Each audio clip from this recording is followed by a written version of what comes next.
Hey there, Frisbee friends. It's me, Greggy Biscuits, back in Stockton, back in the OTB studios, and I have a special guest with me this morning, all the way from Oklahoma. It's the one and only number, what do we got here? 14 on the tour standings, Holyn Handley. Holyn, how we doing? How we doing? Doing great, man. Doing great. We're charged up. I got my Kev's coffee going. Down there. Going down the wrong hatch, I guess. We gotta watch out. We're off to a blistering start. Yeah, we're killing it. What are you sipping on? I think this is just like Dunkin' Donuts generic or whatever. I mean, that's not a bad it's not a bad brew. It's tasty. We got the Dunkin' reputation. Ming saying hello early on. Yeah. Heard you were chilly. I'm using his favorite blanket, so he's like trying to get in on this. It's a battle of wills. He's welcome. He's fine. And so you are there in Oklahoma. You're in the multifunction studio, home, office, training facility. How's it going? And I think you just had an upgrade, did you not?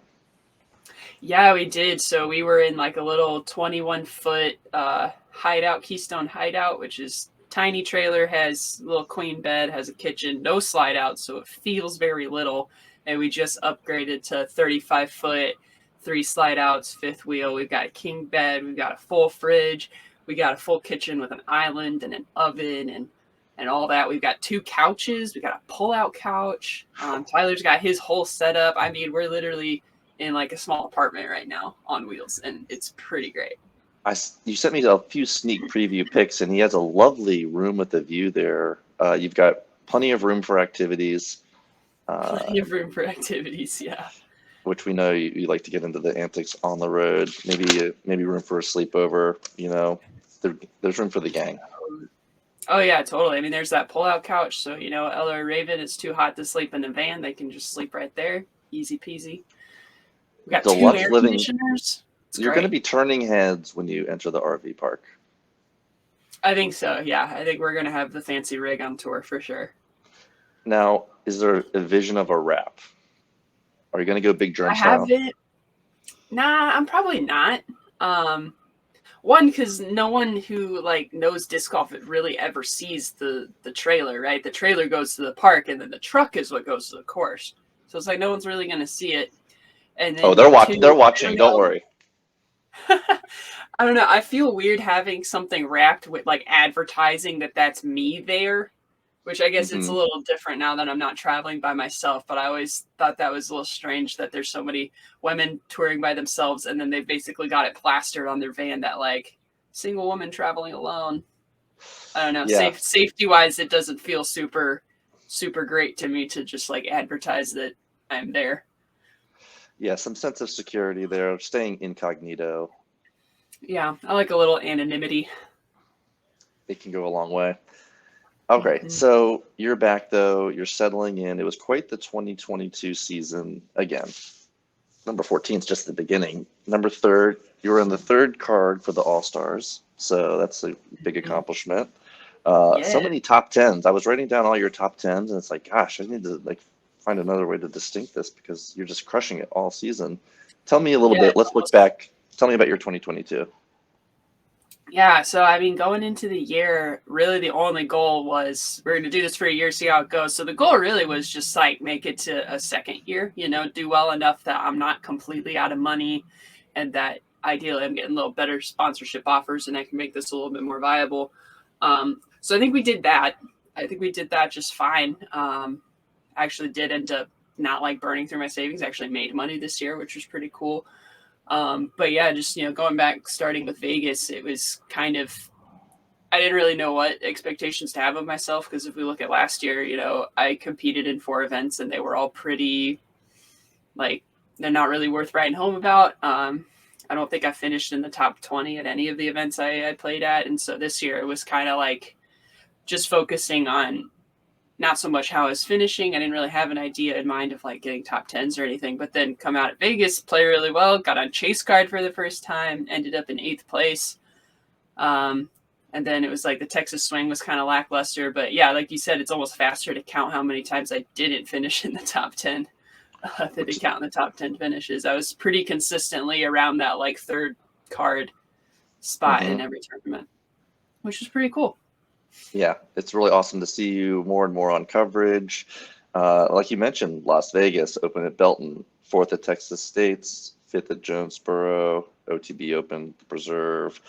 The list goes on. Of course, there's a little tournament called Ledgestone where there was that moment. Yeah, there was a noteworthy thing at Ledgestone, we could call it. What do you do with that Rive? Well, right now it's actually I have little storage compartments that are like under the RV. It's actually sitting there right now. At the end of the round, I asked everyone who was playing and caddying on the card to sign it. So, sign it like you would an ace disc. So I've got a signed Albatross disc just chilling in storage down there. I don't really have any plans for it. I retired it immediately after the shot. That was my big question. Is it still a thrower or is it retired? Oh, no, it hasn't been thrown since it was thrown in for the Albatross. Because, I always keep minimum 4 Rives in the bag, right? So we've got to have your beefy Rive, which is usually some kind of orbit. You've got the beat-in Rive, which is the bomber that's been in the bag for a long time. And then you've got one that's in the process of being beat in. And then you have a water Rive, right? So I have to throw over water. You can't throw the disc that you're scared to lose over water. So I always the sacrificial Rive. Exactly. It's usually somewhere between fresh and about a month old because I lose them all the time. They're water Rives. And so that one was a water Rive. It was a disc I was perfectly fine with losing. So in my mind, retiring it was just like, oh, well, it's the same as if I'd thrown it in the water, which doesn't throw my game off at all because I've got 3 other Rives. I'll just load up the next one. We're moving on. Yeah. But that had to be exciting. Of course, you had already gotten your signature disc, the Suspect, earlier in the season. Yeah, Very that cool. was interesting because I wasn't actually going to get a Tour Series disc originally, but they did this special thing with me and Raven and John because none of us were really like big enough yet to warrant getting a Tour Series. So they just did a run and then they split it between the 3 of us based off the pre-order. So like we all kind of together had a Tour Series disc. But that was nice because that did give a little extra financial help on the road. And then, Didi coming out with the Holbatross disc after that happened, and then the Lucid Excavator. All of that was just kind of bonus money that I wasn't expecting going into the year. So really grateful to Didi for that. 3rd place at Worlds. How did that feel? 3rd place at Worlds. That was pretty cool, actually, because after that first round, like in round 1, I went OB, I think I went OB 8 times and I shot even. So you can do that math in your head. I think that was like 7 birdies, 7 bogeys or something like that, and shot even, and then shot an okay second round. And then in the 3rd round, just decided to not be scared of the OB anymore and to just like commit to my shots, put the disc in the air, give it a chance. I went OB 1 time on hole 2, and that was my only bogey for the day. And then I shot 10 down. Yeah. And that kind of just like put me all the way up on the lead card. And then from there, it was, I think it says something because like Henna, Evelina, and Kristen are like the easiest people to play with. They don't get super upset or hard on themselves, and they're just like low key encouraging. They're not over there like jumping up and down and screaming for you when you throw a decent shot, but you get like a little line of fist bumps when you execute what you meant to do. So it's just a very like low key but like supportive kind of vibe on the card, and so it was real easy to just like settle in and enjoy the moment. And it was I didn't have any expectations there either because it's like I'm on the lead card, which is not where anyone expected me to be. So just enjoy it and stay in the moment. And it was really cool. Steady golfing. Just steady golfing. It's got to be a relief when you have a nice relaxing card like that to take that pressure off. Yeah, I like most of the people on tour, but there are definitely people where I see I have to play. I'm playing with them, and I'm kind of like, this is going to be a little bit more stressful of a day than it needed to be. Does the tournament stand out as your favorite one of the season? I I have a few favorites. And I'm not just saying this because this is the OTB podcast, but the OTB Open is one of my favorites for the year. Stanley, mark this down. This is a check mark. Yeah, she's got. Yeah, well, because for that tournament, it was, I had been traveling by myself pretty much up until that point. Tyler had jumped on tour for Jonesboro and DDO, but I had mostly been shout out Tyler. I'd been mostly in my own little world, and then I flew out to OTB and then stayed with Stanley. And because I wasn't, with my own truck and my own trailer and everything, I kind of had to be okay with asking favors and like rely on others. And so that kind of got me out of my shell and got me talking to people. That was the week where like Ella and Raven and I kind of became a trio. Mm-hmm. And when I really started, like that was when I met Aaron and like we became friends. So the OTB Open was where like I really started to make friends on tour and kind of set the tone for the rest of the year. And then also just, hanging out at the shop, the shenanigans and all that's always I was going to say, you were in close proximity to the shop, so we got to see you a fair amount. Although as this seems to be the case with the actual OTB Open, I'm not at the shop as much as I'd like to be. But I saw there was a lot of fun video. You guys had the putting game and all sorts of hilarious content. Let's talk about friendships on the road a little bit. How important is that as a touring pro?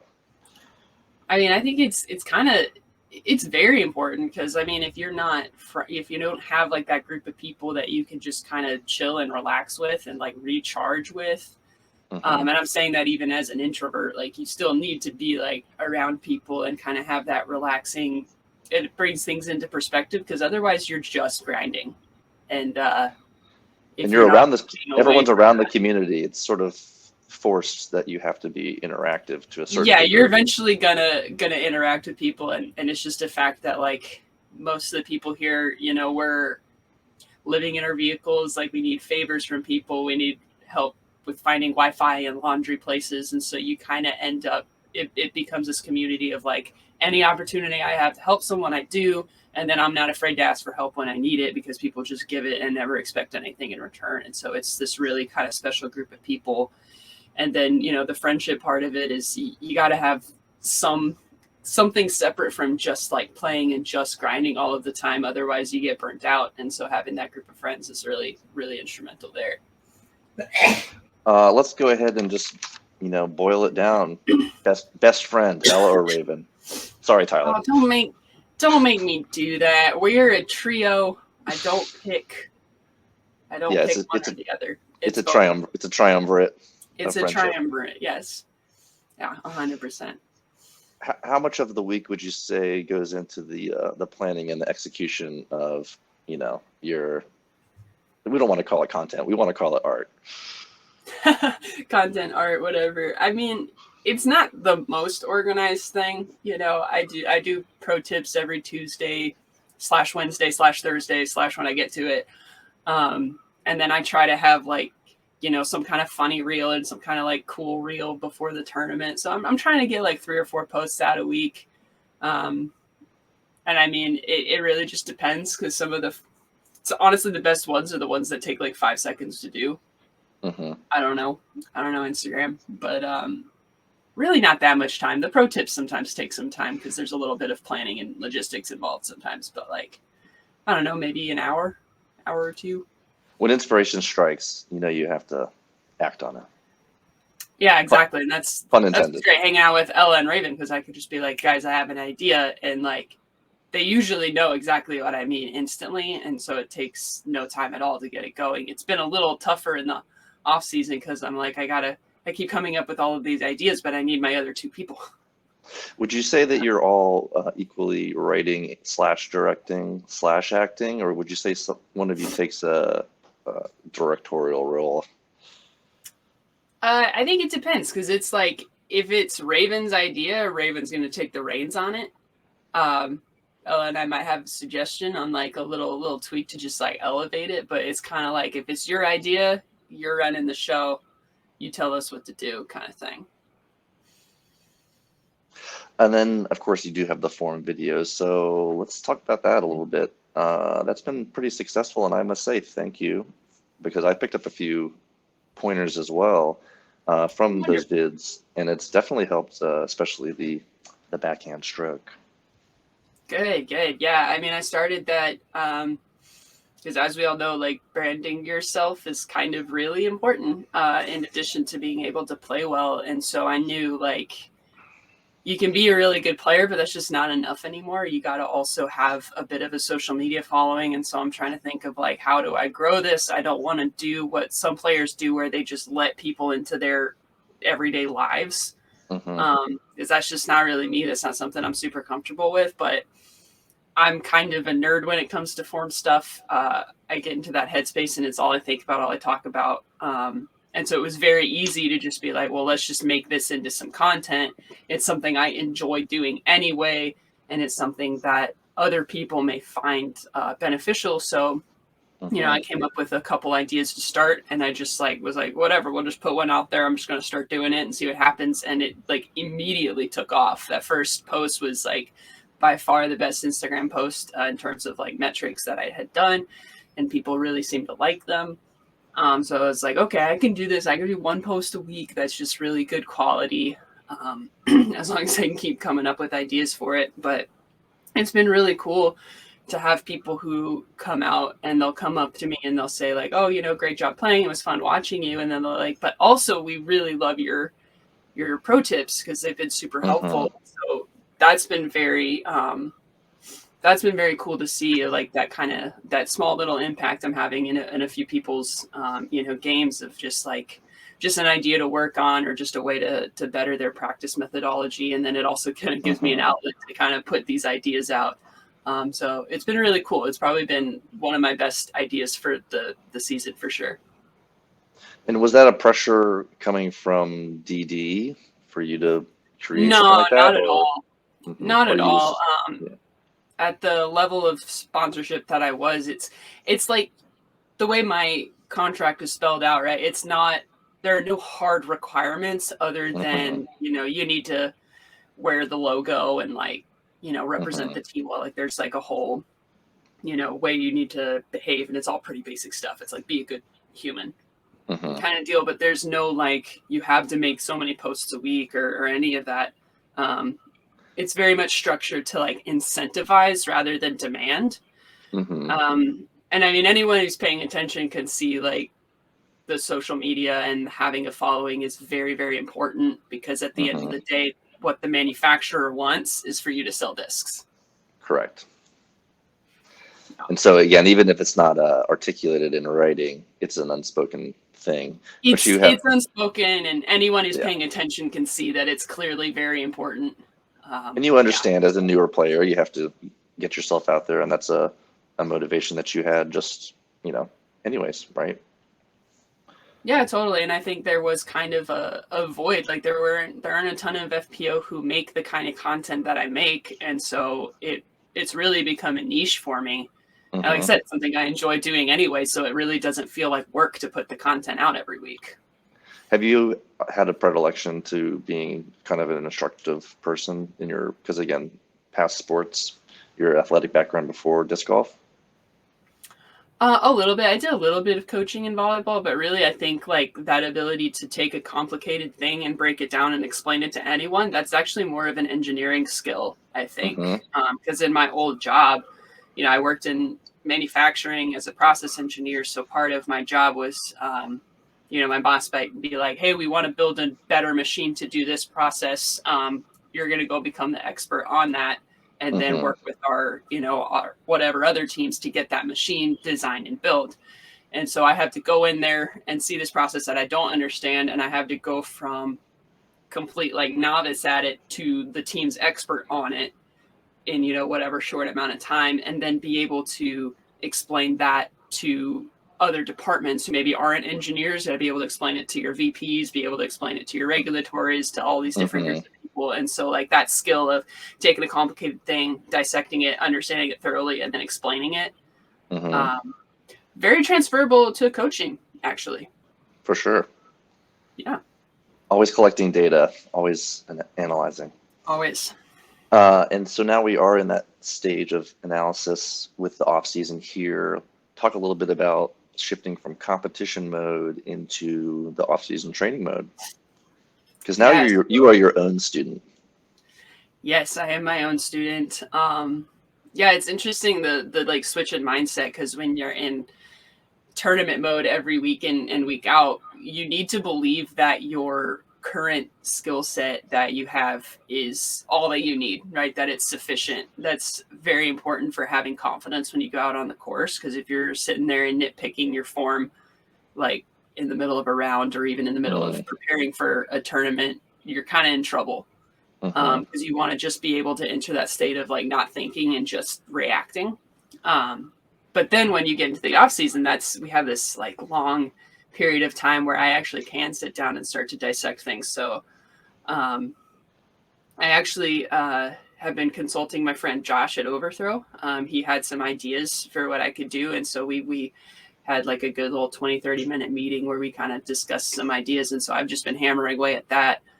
I haven't played an actual round since Veterans Park Open a few weeks ago. It's just been a lot of like drills without the disc and then throwing into the net. And then yesterday was actually the first day I started throwing in a field, because it was the first day where I felt like the changes were like there enough that I could actually start throwing. What are some of the big things you're focused on with this off season? Yeah, so right now actually it was something Josh pointed out about my backhand anhyzers. Here, I can demo it a little bit on the video. We're gonna get the live demo here, folks. Yeah. So that's right, morning round exclusive. Yeah, so he noticed that when I was in my reach back, the disc would be like on hyzer, so the top of the disc, facing out this way, and then I would pull through, and I would end up throwing it nose up in order to get it on an anhyzer angle, and so I was losing power and distance because of that nose up angle. And so I've been working on actually having the bottom of the disc facing outwards. So instead of having like this thumb up reach back, having this like pinky up reach back, which has been a real pain to get to stick, because I found like every time I would reach back on this angle, and then as soon as I start to pull through, I would do like this little like weird wrist hyperextension, turn the disc and then pull it through the way I always had. So it's been a lot of like just sitting here without a disc of just like reaching and following through, because the thing he pointed out to me was if you reach back like this, then when you follow through, your wrist kind of naturally turns, and then you finish with the thumb up, and that actually puts the nose down on the disc. So I think there's a lot of potential there, because another problem I've thought I had is like not getting as much leg into it as possible. And I think because I'm kind of releasing on the nose up, the way I counteract it is by kind of leaning forward into the throw. And so if I fix the arm thing, I can now sit a little bit more straight up, keep my weight back a little bit longer, and get a little bit more of my legs into it. So I'm hoping down the line, it'll actually lead to distance improvement for all of my shot angles. But yeah, that's been the focus for the moment. Yeah, that sounds like plenty to chew on. Because you don't want to be changing too much stuff about your form, I would imagine. Because again, you had you did have some great results this year. Yeah, totally. And like, it is kind of a trade-off of like, how quickly do you think you can get these changes implemented? So that's why, I'm not really touching my forehand right now, even though I do think there's areas for improvement, because I'm like, let's get this backhand thing changed. And then, we got to start, because anytime you change your form, you kind of have to relearn your discs. You kind of have to relearn your angles and your aiming points. So trying to get all of that dialed in, and then kind of giving myself like a deadline of like, okay, you're done making form changes probably like mid-January. So I have a full month then to start dialing in like the golfing side of things. And then once we get to that first tournament of the year, kind of turning the switch off of practice mode and back on into competitive mode, where it's like, okay, whatever my swing is right now, it's fine. It's perfect. It's all I need. And then getting back into that kind of competitive mindset. And it is interesting, like you said, working with Jonathan, it's good to have an outside perspective on what you're working on, so you don't get too stuck in kind of a rut, if you will. Yeah. And I mean, he's got a lot more experience, analyzing people's form and giving suggestions and drills. So he's a little quicker to identify, like, because it's easy to look at your swing and be like, okay, here are all the problems with it. But to be able to pick apart what is a symptom and what's actually a cause Mm. Because a lot of times, you might see that you're rounding, but like, okay, well, what's one thing, if we back up a few steps, what's the thing you need to change to actually do that? Is it something with your feet? Is it something with your upper body? Because he's got a little bit more experience there. He's able to help me more quickly identify the cause so that I am more efficient with my time. Mm-hmm. Yeah. That's cool. So looking forward to 2023, which course are you excited to attack again? I'm pretty excited to come back to the Texas courses. So come back to Waco. Mostly because I finished like 17th. It was one of my worst finishes. And because it was so early, I felt like my game really evolved a lot from the beginning of the season toward the end of the season. There are a lot of shots that I have now that I just didn't really have back then. So I'm kind of excited to get revenge on some of those early courses. For sure. And again, just you'll have the truck and trailer, the full rig, full tour. How many dates are we looking at? Have you mapped it out yet?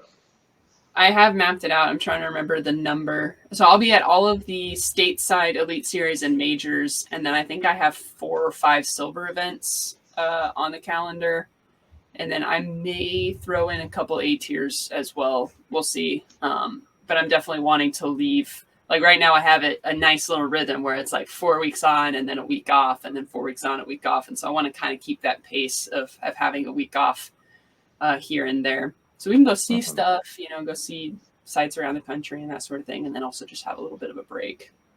And we'll see you in Stockton, correct? Absolutely. And remember Purple Friday. I see the disc golf bra hoodie. I don't see if I see the purple. It might be under there. You're usually one of the better ones. It's not purple. Oh, it's the maroon. That's the maroon frog. I believe that's the maroon frog. I don't have the purple one. Uh-oh. I have maroon and I have green. I don't have the purple one. And it's too cold to not wear a hoodie. So it is like 30 degrees here. So it's true. Yeah, that wintertime golf is a little tricky, huh? Also, it's off season. I don't know what day it is. I have no idea today's Friday. It's one of the days, I'm sure. It's wake up and then practice, eat lunch, hit the gym, practice, go to bed. That's every day is the exact same. So I don't know what day it is. Do you see yourself maintaining like your training or expanding that next season? Not training, but like instruction for people. Do you think you'll do more clinics or kind of do more in-person kind of instruction? I would be super down to do more clinics.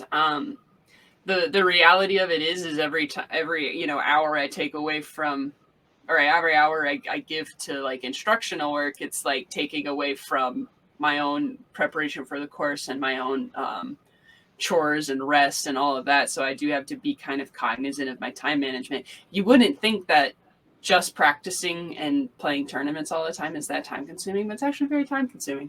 There's a lot more that goes into it, right? Yeah, exactly. There's a lot that goes into it. But I have, there have been a couple groups that have like reached out, about running clinics. And so I'm kind of like, if there's a group, there's like a shop or a club that wants to take care of the finding people and marketing and putting the word out such that I just have to show up and run the clinic, super down for that. So that's kind of what I'm looking at for next year for running clinics. Any other goals for 2023? I don't have a ton of big goals. I mean, I try to keep what I'm trying to do like within the context of stuff that I can control. So I don't make goals of like, oh, top 10 finish at every tournament, because like you don't necessarily have control over that. So my goals are just to like keep refining my game, to live up to the higher. There's in terms of like sponsorships and stuff, there are going to be some more expectations in terms of like content and that sort of thing. So to continue to put out quality content that is helpful to people. And then just to like kind of stay in the right headspace. That's really what I'm more focused on. It's not so much what is my finish. It's just like, how is my mental doing? Am I trusting my game? Am I executing my game plan? Am I playing without fear? That sort of thing. So really it's just to kind of keep doing my thing and keep getting better. Well, it's been great watching you do your thing all season long. It was very impressive. We're proud of you here and excited to see what you're going to accomplish in 2023. Froze on me. I lost you for 1 second. Well, I guess that's the natural indicator. We're getting, it's about that time. Any other shout outs you want to make right now? Yeah, I mean, I'll give a quick thank you to all my sponsors, Dynamic Discs, you guys, OTB Discs, Chain Shark Disc Golf Bra, Flight Towel. Everybody makes it possible for me to do this. I do have a bunch of Tour Series discs available for sale, so if you're interested in a Suspect or an Evader, hit me up on Instagram, Halls_17. And yeah, that's it. I bagged that Suspect. It's a good thrower. It's a good one. That's a good one. All right, Holyn. Well, thanks so much for joining us here on Morning Round. I think maybe we need, yeah, we're good to go. Stanley says goodbye. Bye, Stan. It's always good to see you. And thanks again for always hanging out and saying what up at the OTB Roadshow tent. I know we had some fun hijinks ourselves. Yeah, thanks for letting me crash your party repeatedly. Okay, our pleasure. All right, Holyn, enjoy the rest of your day. Ming looks like she might not let you move, or he. Oh, yeah, he is passed out. He is curled up and passed out. Well, at least half of your body is warm, right? Yeah, exactly. All right, Holyn, have a great day, and we'll see you down the road. Yep, catch you later. Bye. All right, everybody, we're signing off. Chatting with Holyn Handley. This has been Greggy Biscuits. You are you. Have a nice day and happy Frisbee golfing.